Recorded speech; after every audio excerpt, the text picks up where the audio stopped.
요즘 여러분이 잘 아시지만 후현대주의 시대입니다. 후현대주의 시대는 상대주의가 가장 중요한 가치이죠. 모든 것이 상대적이다 하는 것입니다. 후현대주의 시대에는 이것이 진리다는 거 없다는 거예요. 또 이렇게 살아야 된다, 그것도 없다는 거예요. 남자와 여자가 결혼해야 된다, 그것도 받아들이고 싶으면 받아들이는 거고 받아들이기 싫으면 안 받아들인다, 이렇게 생각하는 상대주의 시대가 되었습니다. 이런 상대주의 시대에 이 상대주의가 종교 문제로 가면, 구원 문제로 가면 종교다원주의로 나타나는 거예요. 종교가 많은데 어느 길을 따라가든지 간에 다 하나님 믿는 거니까 다 구원받는다, 이렇게 간다는 거죠. 근데 이런 시대에 우리가 지금 살고 있는데 요한복음 14장 6절은 종교다원주의와 정반대의 예수님의 선언이거든요. 내가 곧 길이요 진리요 생명이니 나로 말미암지 않고는 아버지께로 올 자가 없느니라. 자, 이 말씀을 보면 우리말로 내가 곧 이렇게 나와 있지만 헬라 원문을 보면 에고에이미라고 해서 바로 내가 그 진리, 내가 그 길이요 그 진리요 그 생명이다, 이렇게 돼 있어요. 내가 유일한 길, 유일한 진리, 유일한 생명이다. 내가 유일한 구원의 길이고 내가 유일한 구원의 진리고 내가 유일한 구원의 생명이다. 나를 통하지 않고는 아버지 하나님과 연결될 수 없다. 자, 이렇게 예수님께서 절대 진리를 선포하신 것입니다. 이 상대주의, 종교다원주의 시대에 예수님의 이 절대 진리 선포, 이거를 어떻게 받아들여야 하고 어떻게 또 남들에게 효과적으로 설득력 있게 선포할 수 있겠습니까? 우리가 타종교와 기독교를 비교할 때 핵심 면에서는 구원을 가지고 따져야 돼요. 구원을 가지고 따질 때 구원이 뭐고 구원자가 누군지 어떻게 받는지, 이게 핵심이란 말이죠.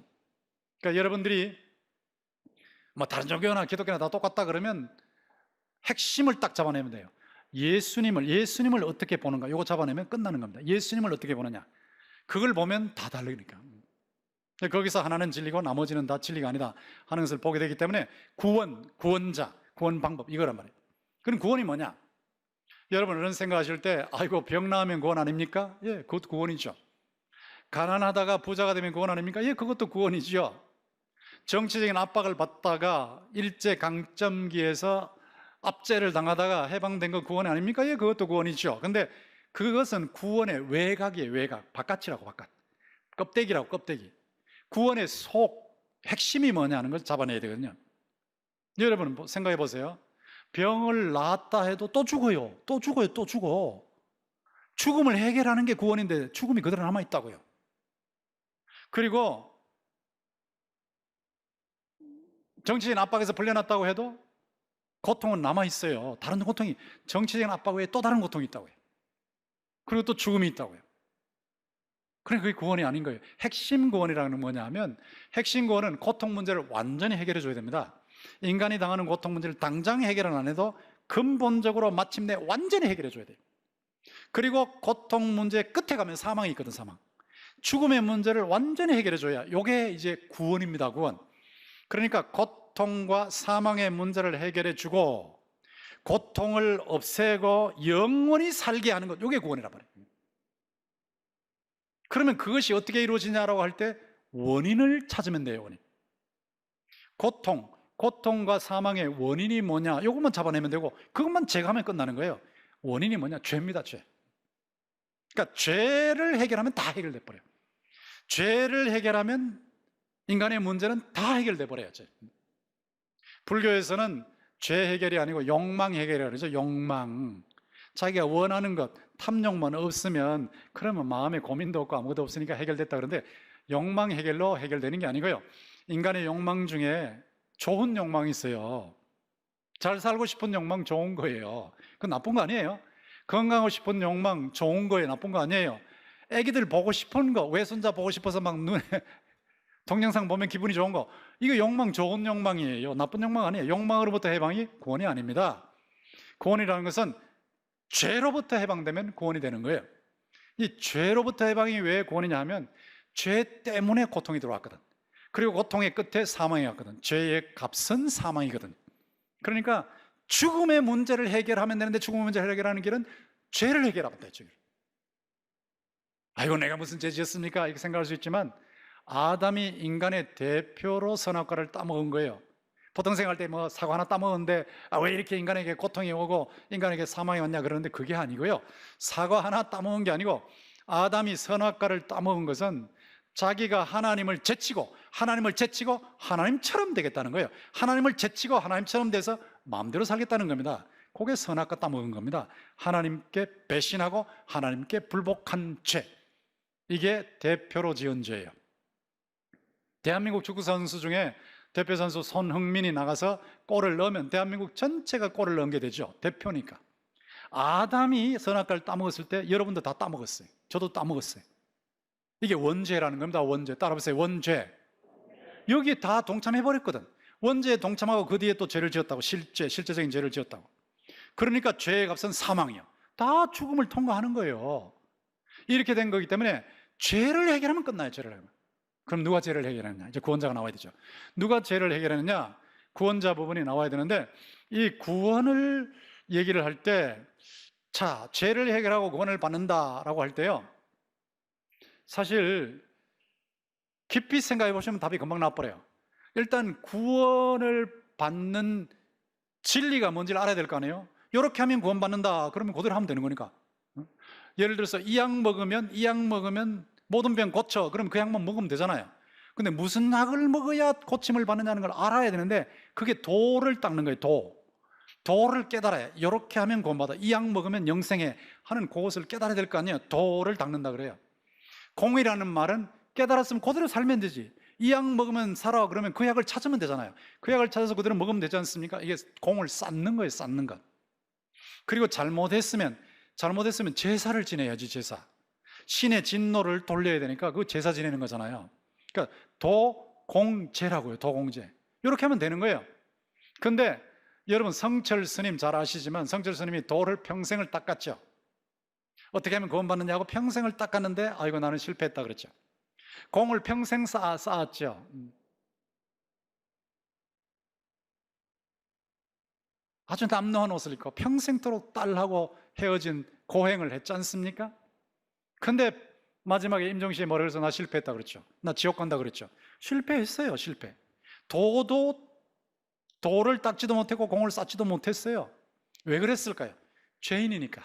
자기가 죄인이니까 더듬는 거예요. 더듬어서 뭐가 구원받는 길이지 하고 더듬는데, 죄인이 아무리 찾아도 안 보이니까 못 찾은 거예요.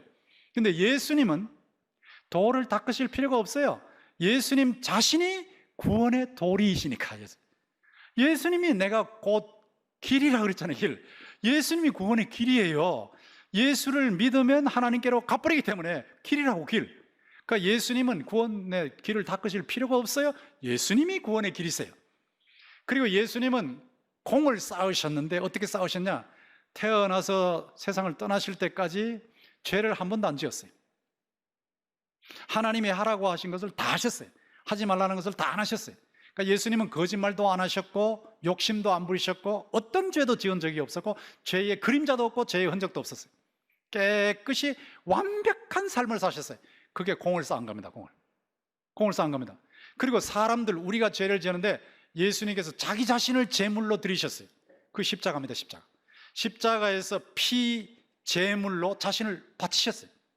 한 번 제물을 드렸는데 영원한 효과가 있어요. 한 번 제물. 하나님의 아들, 죄가 없으신 하나님의 아들이 자신을 제물로 드리셨기 때문에 완벽한 제물이 된 거예요. 그래서 예수님은 도를 닦으실 필요 없이 구원의 도리이시고, 공은 완벽하게 쌓으셨고, 인간들을 대신해서 자신을 제물로 드리셨기 때문에 도, 공, 제의 완성자예요.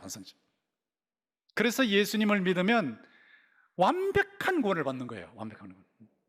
그래서 예수께서 내가 곧 길이요 진리요 생명이니 나를 통하지 아니하고는 아버지께로 올 자가 없다, 이렇게 분명히 선언하신 것입니다. 이게 이제 예수님의 도공제인데, 예수님이 도공제를 완성하실 때 한번 생각해 보십시오. 여러분이 죄인이 죄인을 구원할 수 있는지 한번 생각해 봐요. 임산부가 임산부를 업지 못해요. 절대 업지 못해요. 그 물에 빠진 사람이 물에 빠진 사람을 건져내지 못합니다. 만약에 건지려면 죄가 없는 분이 건져내야 돼요. 죄가 없는 분은 예수님밖에 없어요. 죄가 없는 분은 하나님인데, 예수님은 하나님의 아들이시기 때문에 무죄하신 분이니까 인간을 구원하실 수 있는 분이고, 한 분밖에 없죠. 그런데 사람으로 오셨잖아요. 예수님이 하나님으로 계시면 구원을 못 하세요. 사람이 되셔야 돼요. 사람이 되셔서 사람의 죄 값을 사람으로 갚아야 돼요. 갚아야 되는데 하나님으로 계시면 안 되잖아요. 그러니까 사람으로 오셨단 말이에요. 그래서 예수님은 아무 죄가 없는 분 하나님이시고, 그리고 완벽한 사람이 되셨어요. 그래서 예수님을 하나님이시면서 동시에 사람이라 그래서 하나님 사람 이렇게 표현해요. 하나님 사람. 여러분, 석가가 하나님이고 사람이고 아닙니다. 마호메트가, 무함마드가 하나님이면서 사람이냐? 아닙니다. 공자가 하나님이면서 사람입니까? 아닙니다. 세상의 모든 교주는 전부 사람이요, 사람. 전부 죄인이요. 구원 못해요. 근데 예수님만 하나님이시면서 사람이에요. 그래서 예수님은 100% 하나님, 100% 사람이기 때문에 하나님이시니까 죄가 전혀 없고, 사람이니까 죄값을 치르실 수 있고, 그래서 예수님께서 완벽한 구원자, 가드맨이라 그러는데, 가드맨, 하나님이면서 사람이시면서 완벽한 구원자, 천국 왕으로서 우리에게 구원을 주시는 줄 믿습니다. 이 구원을 받는 방법은 무엇이냐 할 때, 다른 모든 종교는 공로입니다. 공로. 자기가 공을 쌓아야 된다고. 아까도 말씀드렸죠. 그 라비 자카리아스의 제자가 있어요. 라비 자카리아스는 천국 가셨다고 했는데 그 제자가 아주 똑똑합니다. 미국의 명문 프린스턴을 나와서 영국의 명문 옥스퍼드에서 박사를 땄고, 프린스턴과 옥스퍼드에서 양쪽 학교에서 교수하는 분이니까 뭐 대단한 아주 석학이죠, 석학.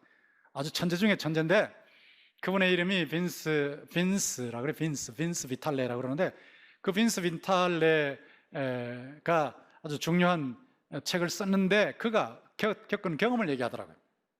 이슬람권 나라에 들어가서 택시를 타고 가는데 택시 운전기사하고 이런저런 말을 했어요. 그랬더니 운전기사가 하는 말이 뭐냐면, 선생님, 저는 알라가 너무 무서워요. 하나님이 너무 무서워요. 왜냐하면 내가 잘해야 천국에 가는데 잘한 건 없으니까 너무너무 무서워요. 하나님의 벌이, 신의 벌이, 알라의 벌이 너무 무서워서 견딜 수가 없어요. 늘 공포입니다. 그렇게 말을 했대요. 그래서 빈스 비탈레가 뭐라 그러냐면, 그렇지 않은데요, 하나님은 사랑의 하나님이신데요, 하나님께서 하나님의 아들을 이 세상에 보내주셔서 우리 대신 죄값을 십자가에서 피 흘려 죽으심으로 치르게 하셨는데요, 그리고 제3일에 부활하셨는데요, 예수를 믿으면 구원받기 때문에 하나님은 공포의 하나님이 아니고 사랑의 하나님이에요. 구원 주시는 분이에요. 그러니까 이 무슬림 택시 드라이버가 깜짝 놀라서, 아이고, 정말 그런 길만 있다면 정말 좋겠네요. 정말 그런 길만 있다면 정말 좋겠네요. 그런데 정말 그런 길이 예수 그리스도 안에 있는 줄 믿습니다. 우리는 그 길을 따라가고 있는 거예요. 하나님께서 은혜로 주신 것을 우리는 그냥 믿음으로 받아들이면 되거든요. 믿습니다 하면 되는 거예요.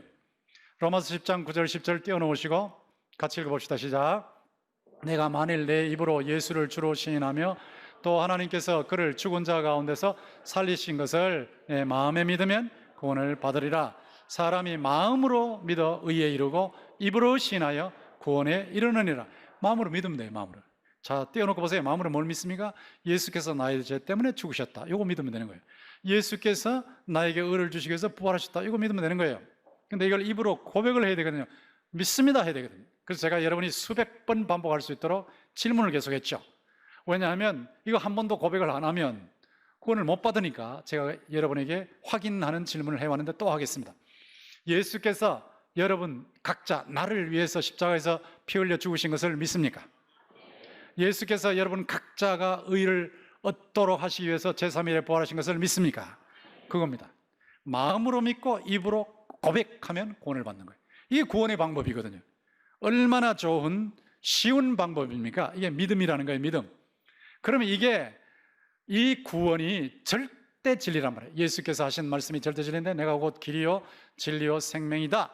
나를 통하지 않고는 절대로 하나님께로 와서 구원을 얻을 수 없다. 이렇게 말씀하시는데, 이거를 놓고 지금 이 시대를 살펴보면 이 시대는 어떤 시대입니까? 가짜 뉴스가 범람하는 시대죠. 예수 믿으면 구원받냐? 불교 믿어도 구원받고, 회교 믿어도 구원받고, 뭘 믿어도 구원받지. 자, 이런 시대가 됐단 말이에요. 자, 이런 시대에 절대 진리를 어떻게 받을 것인가 하는데, 지금 이 시대는요, 이미지 시대예요. 이미지가 아름다우면 사람들이 따라가요. 상품을 볼 때도 상품의 질도 좋아야 되지만 가격 대비 성능도 좋아야 되고 그러지만 그 포장을 보고 따라가는 경우가 많거든. 포장, 이미지죠, 이미지. 그 다음에 인상, 사람이 인상이 좋아야 된다. 그래서 자기를 꾸미거든요. 여러분도 화장하고 나오셨죠? 저도 분을 약간 발랐습니다.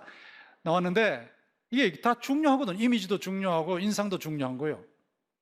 기업에 인터뷰를 하러 간 사람이 왜 인상이 중요하냐, 마음이 중요하지. 그래요. 세수도 안 하고 가보세요. 눈곱 붙이고 가보세요. 그러면 바로 떨어져요. 깨끗하게 해야죠. 꾸밀 거 꾸며야죠. 그거 중요한 거예요. 그리고 선호의 시대다. preference. Images, impressions, preferences. 나는 이게 좋아요. 난 이게 좋아요. 이 소비자 시대란 말이에요. 자, 이런 시대에 여러분, 하나님께서 뭘 보실까요? 하나님이 이미지에 속으실까요? 절대 안 속아요.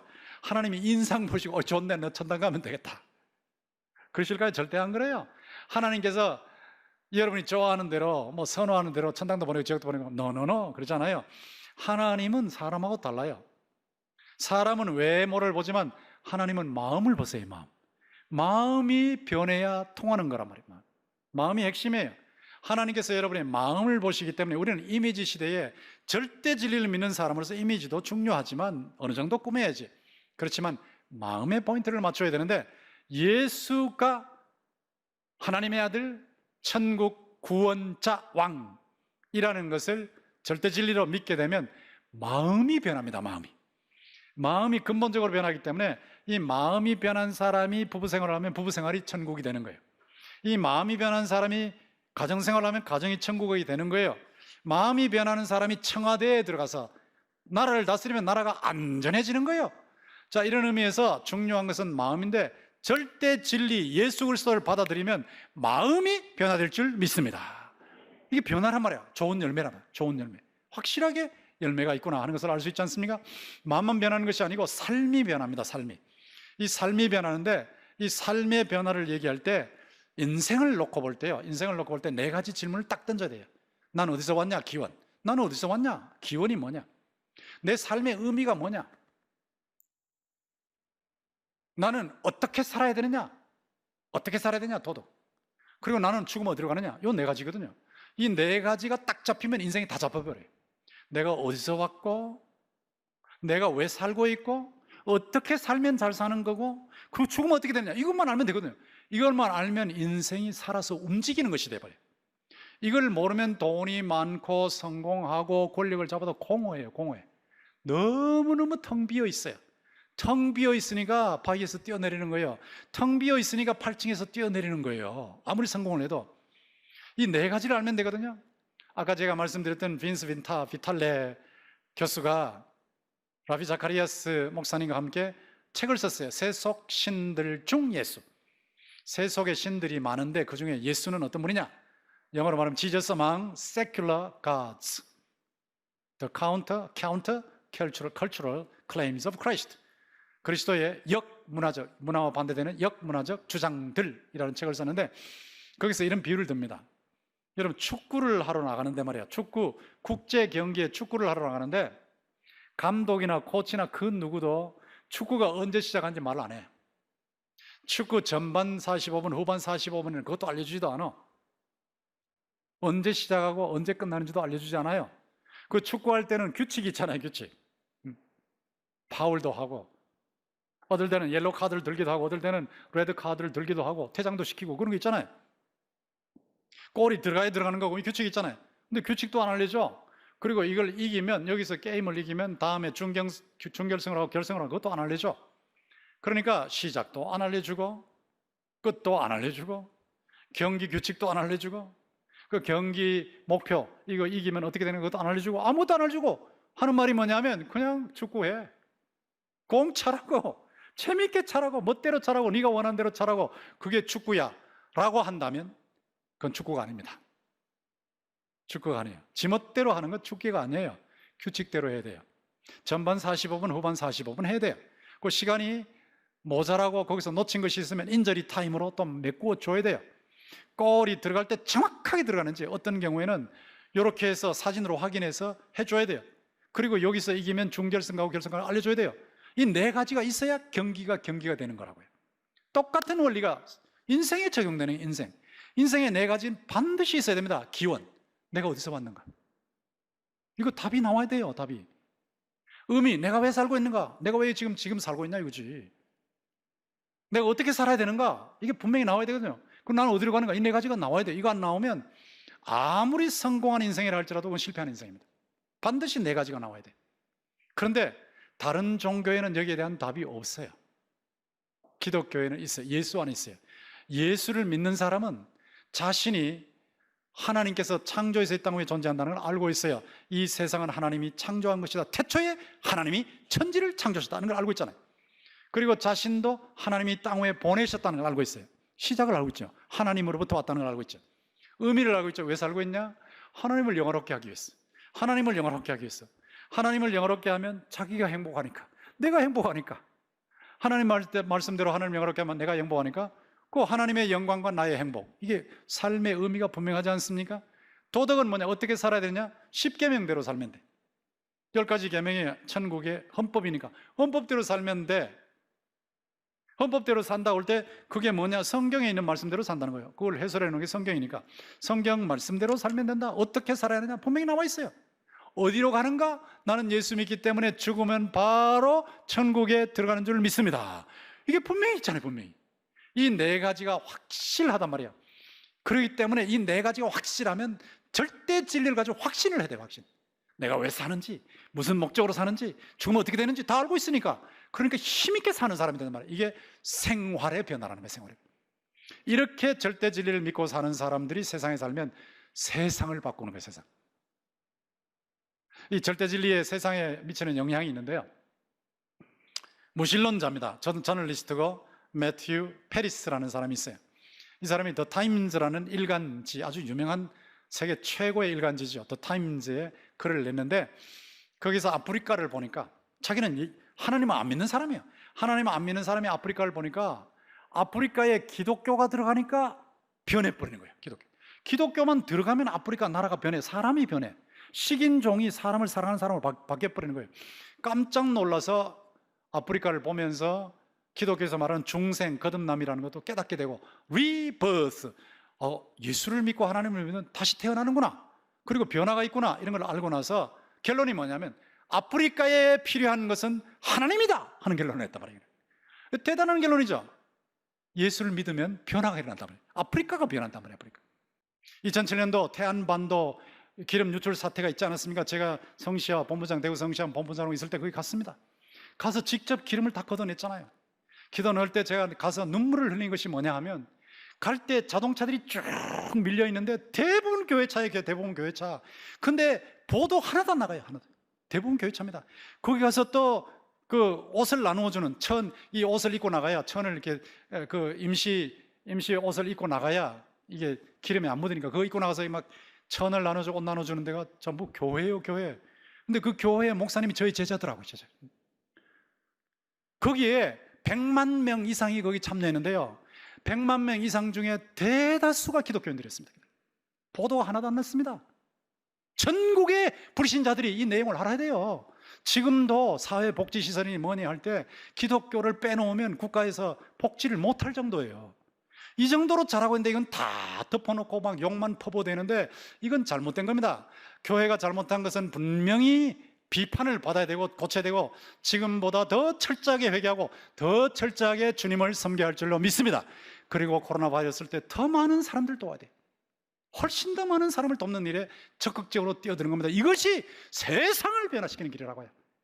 예수 그리스도를 절대 구원자, 하나님의 아들, 천국 구원의 왕으로 믿는 사람들이 따라가는 길이에요.